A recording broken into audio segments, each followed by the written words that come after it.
regarding yesterday's class we had done regarding the Bengal province. We studied yesterday that how East India Company initially entered India with the purpose of having trade with India, all right, and gradually it started expanding its territories and establishing its own factories in different places in India, right? And then we also saw among all the other countries, there was a competition between two countries, that is the French and the Britishers, right? Because both of them wanted to have established their own monopoly in India, right? And among French and British, it was Britishers who had already captured most part of the western coastal areas of India. And then because these two countries had, was competing with each other to establish their own power in India. So initially the competition was there, and later on gradually this competition turned into wars. So they had 3 wars together.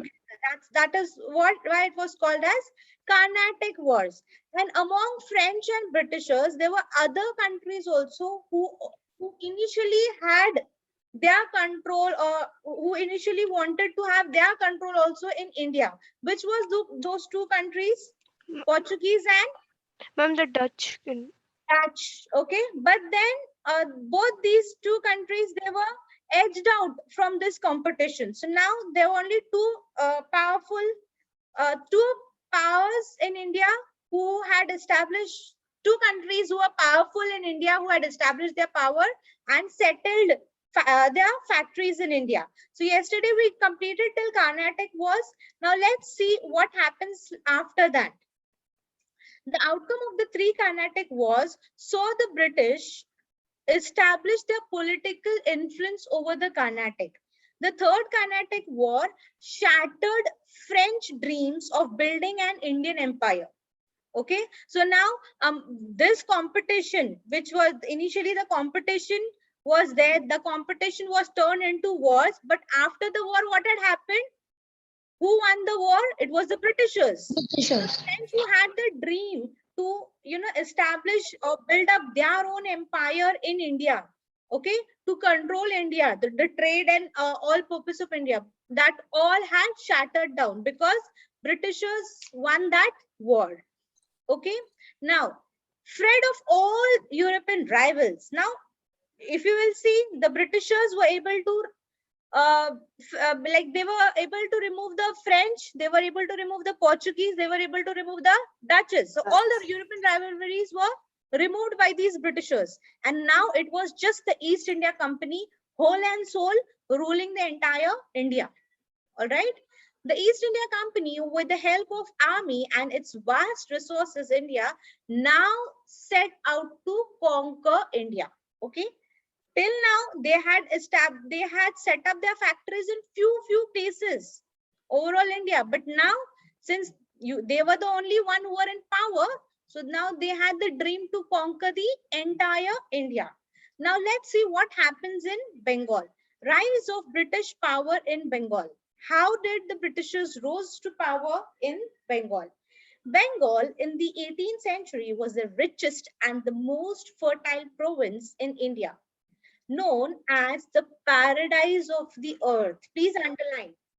Which province was known as the paradise of the earth? Bengal. Bengal province. Okay, Province. so in India, among all the other provinces, Bengal was the only province which was the richest province. Why? Because it was the only province which had most of the fertile land. That means they had maximum agricultural production. Therefore, it is also called as the paradise of the earth. All right. And now Britishers, as I told you in yesterday's class also, they initially what aim they had, they just wanted to take all the agricultural productions from India in cheap prices, and they wanted to sell the same in their own European markets with heavy prices. High prices. Right? And in between whatever profits, they were earning a lot of profits. All right, in this process. Now, The province of Bengal attracted traders from Holland, from France, and from England. Okay, so just see, like it had such a fertile land that other countries were also attracted to it. So European trading companies from these countries established trading settlements in Bengal, which became a profitable base for their trade and commerce. So these European countries, they had set up their factories, okay, settlements, trading settlements in Bengal, just to have, a profitable trade and commerce business. The largest and the most prosperous of these European settlements was the British settlement at Calcutta. Underline this, Calcutta. So among all the provinces, all right, the most prosperous ones was the European settlement which was built up by the Britishers, where at Calcutta. Okay. Now, in the year 1717, the Mughal emperor, that is Farooq Qisiyar, issued a farman. Farman means an order. Okay. He issued an order. He was a Mughal emperor who he issued an order. What was the order? Granting the East India Company the right to carry on duty-free trade in Bengal. So see, we all know that the Mughal emperor was declining. It was just because the Mughal emperor started declining, it gave way to the Britishers to enter India. So now since it was declining, what did this Mughal emperor did? He issued an order where he gave rights to the British East India Company that they can carry out duty-free trade in Bengal. That means even if they are doing any trade, carrying out any trade in India, in Bengal specifically, they will not have to pay any taxes. Got it? For doing trade, for carrying out trade. Bihar and Orissa, that is now Odisha. So these three places, they were given the right to carry out duty-free trade. This meant that the company could now export and import goods from and to these provinces without paying any taxes. Underline this. Without paying any taxes to the government. Who had issued this farman? Farooq Qisiyar. The emperor, Mughal emperor. Yes, that, and it was in favor of the East India Company that they can carry out the trade, but they were allowed to do trade and commerce in Bengal, Bihar, and Orissa without paying any taxes to the government. Got it? So it was again, they were like whatever profits they were getting, now their profits increased, isn't it? Let's read further. Can you scroll down? No. Yeah. No. Yes. They were given the right to issue passes or dastaks, okay, dastaks, for free movement of their goods. Okay, so these Britishers were given passes, or it was also called, the passes were also called as dastaks, okay, for free movement of their goods. That means they can move their goods to any places, they can do trade and commerce anywhere they want, and for that they were given passes. Okay, they do not have to pay any taxes for the same. Now see, why free movement of goods? If you are aware, if we are transporting any agricultural product from one place to other place through, for example, highway, so you know that the most of the people, they pay toll, road tax.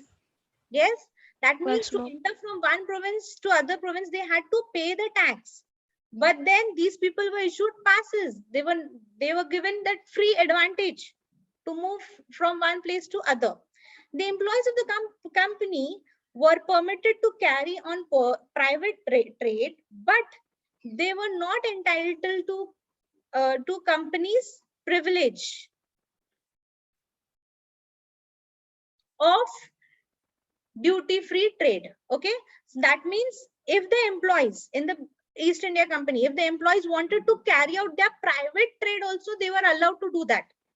It was just that in private trade, they were supposed to pay taxes. But if they are doing the trade through company, through East India Company, then the taxes were, they had the passes. Okay, got the difference? Yes, ma'am. Everyone? Yes, ma'am. Okay. They had to pay taxes like other Indian merchants. Okay.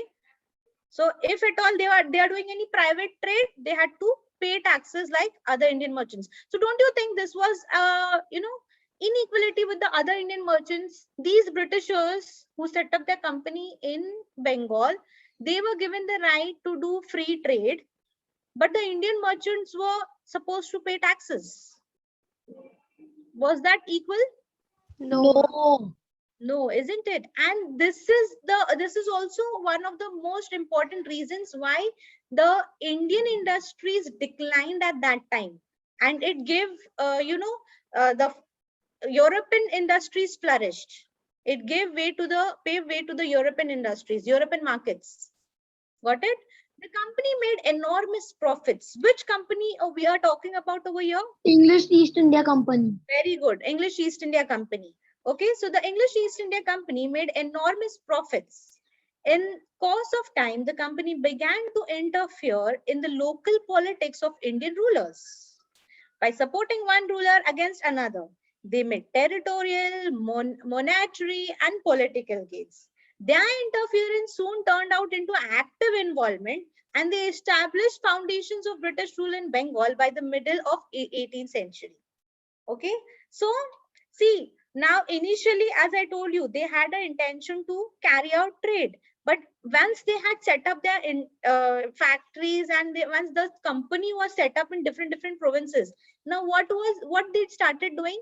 They started interfering in the local politics of the area where they had their factories, and gradually what they did, how they used to interfere, they used to support one ruler against the other ruler. Okay, and Ma'am, this they is were too how- clever. yeah, they were too clever, no doubt, no doubt. As outsiders, they came for trade and they started ruling. So it is that the journey as traders till rulers is a big achievement for them. Yes, ma'am. Yes, so they started interfering, they started supporting one ruler against the other rulers, and gradually they started involving actively. Initially, they were doing it indirectly. Later on, they started involving themselves directly. And soon they established their foundations of British rule in Bengal. This is very important. Please underline. This is how they started establishing their rule in Bengal. So Bengal was the first province which the Britishers started ruling. Why Bengal? Who will tell me why Bengal? Ma'am, Bengal, because Ma'am, Bengal because was it was rich in, rich. Yes. Rich what? Bengal was rich what? in Ma'am, which province. Ma'am, Rich richest province. provinces of India? India. Why rich province? Why it was Ma'am, called as because rich it province? has the most fertile land in whole Yes. India. Yes. Okay. Got it? Have you all underlined? Now Yes, ma'am. let's Yes, ma'am. Battle of Plassay. This is very, very important. You will definitely get a question based upon this. Please take it, write down IMP important. This entire paragraph is very important. You will get a short note or an objective question for sure based upon Battle of Plassay. Okay, this entire paragraph is very important. All right, let's start. Should I start explaining? Ready, everyone? Yes, Okay. Yes, ma'am. ma'am. Now, in the year 1756, the Nawab of Bengal, underline this, Alivardi Khan. Okay. In the year 1756, the Nawab of Bengal, whose name was Alivardi Khan, he died. Okay. And he was succeeded by his grandson, whose name was Sirajuddaulah. Underline this. Both the names. Underline the Nawab, the sentence, the Nawab of Bengal, Alivardi Khan. Then underline succeeded by grandson Sirajuddaulah. I'll go slow in this, but make sure that you all underline. Done? All right. Yes, Now, ma'am. who wanted to curb the growing power of the British? Sirajuddaulah, when he succeeded, like after Alivardi Khan died, Sirajuddaulah succeeded. Okay, he took up the throne. Now, as soon as he took up the throne, what was his first aim? He wanted to stop this growing power of the Britishers in Bengal. Okay, let's see what did he do for the same. Siraj-ud-Daula's task was not an easy one, since he had many enemies both within and outside his court, and that made his position insecure and unstable. See, okay, see, his aim was to stop the growing power of Britishers in Bengal. But he had one weakness. What was that weakness? His task was not easy. Why? Because he had many enemies, both inside as well as outside the court, and therefore his position, okay, was insecure and unstable. Underline this. He had many enemies and his position was insecure and unstable. Have you all underlined that also? Wanted to stop the growing power of the Britishers? Yes, ma'am. I'm going Yes, very ma'am. slow with this. All right. So now you know his aim, you know his weakness. Now let's see what did he do. Siraj ordered the British to pay taxes to him like all other Indian merchants.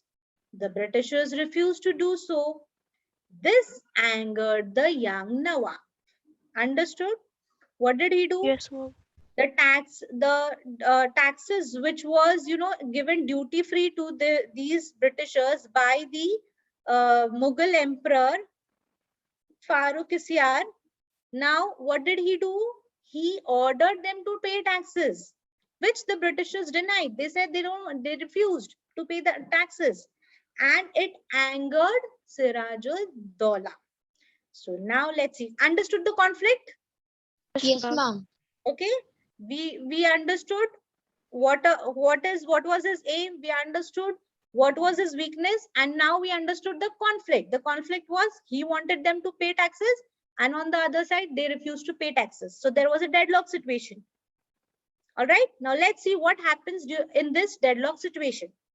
In anticipation of war with the French, who had a trading settlement in Chandirnagar, the British began to fortify Calcutta. This amounted to an attack on, can you scroll down? Okay, on the Nawab's sovereignty. Okay, so now in anticipation of war with the French, what did they do? The Britishers, what did the Britishers do? The Britishers began to fortify Calcutta. Okay, on one side they had French also wanted to establish their power. So on one side they began to fortify Calcutta, and it amounted to attack on Nawab's sovereignty. Okay, Siraj was willing to let the Europeans stay in his kingdom as traders, but certainly not as masters. So what was his aim? He did wanted them to stay. He did want the Britishers to stay and carry out their trades, but as traders only, not as their masters. Therefore, he ordered both the British and the French. Scroll down. Scroll down. I could not see the last sentence. Okay. To dismantle their fortifications And then it is a verb. can you read the last sentence? It was not visible. Okay, ma'am. Just read the last sentence. Yeah. Ma'am, Okay. both Now it's visible. Okay. So what did he do? See, his basic aim was he wanted the European countries to come to carry out the trades, but he did not want them to, stay there as masters. He wanted them to stay there as traders. So therefore, he ordered both the British and the French to dismantle their fortifications and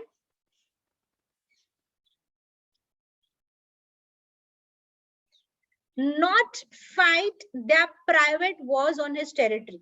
The French agreed, the British refused. See, both were there. French also wanted to establish the power, British also wanted. So he gave them, both of them were given the same order. Come, stay, do your trade, but don't be our masters. And because we do not want any private wars just for our territory. So this was agreed by French, but the Britishers refused. All right. Therefore, Siraj-ud-Dawla was enraged. Enraged means angry. Okay. Since the French accepted, but the Britishers refused, he got angry. And what did he do? The Britisher had openly challenged his authority and he was determined to teach them a lesson. Okay, so this was the entire plot of this Battle of Plassay. Got it? Have you all understood in the form of a story? Can one person just brief me in short, in the form of a story? What was the plot of this Battle of Plassay? Ma'am, Yes, Vivan. Ma'am, the Battle of Plassey. In 1756, the Nawab of Bengal, Ali Khan, was succeeded by his grandson, Siraj-ud-Dawla. The main aim of Siraj-ud-Dawla was to pay taxes by the Britishers like all Indians paid. No, his main aim was to make the Britishers pay taxes. Yes, ma'am. Okay, like yes. all Indians paid, but he was insecure and unstable because he had enemies both in the outside the court and inside the court. Right. Okay, then what did he do? What was his saying to both the French and the Britishers? What did he tell them? He told to the French and the Britishers that you only trade in Bengal, but don't interfere in our political matters and don't be our masters. Right. But the French agreed. And he did not wanted to have private wars just for the sake of territory. Okay, so what had happened? The French agreed and the British refused. Then Siraj-ud-Dawla was too angry and the British had openly challenged to his authority and he was determined to teach them a lesson. Okay, got it?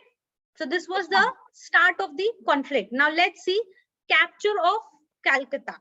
Siraj marched towards Calcutta with a large army and captured Fort William in June 1756. Please underline this. Please underline this. He captured Fort William in the year June 1756. So that was the first one, was the plot of action. That means the action rising. Now the climax, we will see the action actually taking place, and then we will see the consequences. Clear? It's like a triangle. Initial stage, the action, and then now we have reached the point of climax. That means the course of action taking place. Then gradually after this action, we will see what will be the consequences. So now first he marched towards Calcutta and he captured Fort William. Then recovery of Calcutta. This is the consequences. Robert Clive, the hero of Arcot, arrived from Madras with a strong military force and reconquered Calcutta by January 1756. Please underline Robert Clive. He's very important. You will definitely you can encircle his name because you will see this name again and again in the next pages. You can encircle the name Robert Clive. Okay. Okay, he came from Madras with a strong military force and then he reconquered Calcutta. In which year? Within how many years? What was the difference? 6 months. Huh? 6 months. 6 months? Yes, ma'am. Yes. Right? 1756 to 1757 January. June and January. Okay. So just see, he reconquered again Calcutta. The Nawab was compelled to restore trading privileges and possessions to the East India Company and concede the right to fortify Calcutta.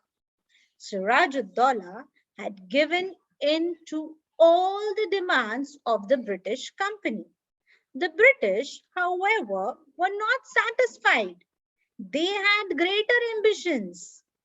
Their objective was to replace Sirajud-Daulah with a puppet ruler. Okay? So now when Robert Clive came, the same page. Yeah. Okay, so now when Robert Clive came and when he reconquered Calcutta, Sirajud-Daulah had given up. Okay, he gave up. He said, okay, he will give the company the rights and whatever demands the company is having back to the company. But now the company got more stronger. Now they were not satisfied with just getting back their demands. Okay, fulfilling their demands. Now what aim they had? They had greater aims. What ambitions they had? They wanted to remove Sirajud-Daulah. And in place of Sirajud-Daulah, they wanted to appoint another ruler who would be a ruler, but be a puppet of the East India Company. Puppets, you know what are puppets? The Ma'am, like strings, British. strings. Yeah, have you all seen a puppet show? Yes, ma'am. Okay. So, No, ma'am. no, you at least do you know puppet? What is a puppet? Yes, ma'am, I know that. Okay, so what that means, they wanted to appoint a ruler who would just be a ruler for namesake, but all directly all the decisions will be in the hands of the East India Company, who would be just following the orders of the East India Company. Okay, now they wanted to replace Sirajud-Daulah. Now for that, they had led up a conspiracy.